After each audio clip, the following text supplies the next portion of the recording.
લક્ષ્ય ન્યૂઝ, એક નજર, એક લક્ષ્ય. કલોલ તાલુકાના નારદીપુર પાસે ડમ્પરની ટક્કરથી બાઇક ચાલકનું મોત, એક ઘાયલ. કલોલ તાલુકાના ગોવિંદપુરા વેડા ગામે રહેતા રાજેન્દ્ર કુમાર કેશવલાલ પટેલ તેમના મિત્ર અમૃતભાઈ હરગોવનદાસ પટેલને સાથે લઈને ભાદુલ જવા નીકળ્યા હતા.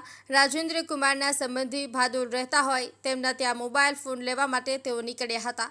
તેમનું બાઇક નારદીપુરા પાસે આવેલા આશ્રમ પાસેથી પસાર થઈ રહ્યું હતું ત્યારે પાછળ આવી રહેલા ડમ્પરે ધડાકાભેર ટક્કર મારી હતી. આ અકસ્માતમાં રાજેન્દ્ર કુમાર પટેલ ઉપર ટ્રકના ટાયર ફરી વળતા તેમનું ઘટના સ્થળે જ કમકમાટી ભર્યું મોત નીપજ્યું હતું.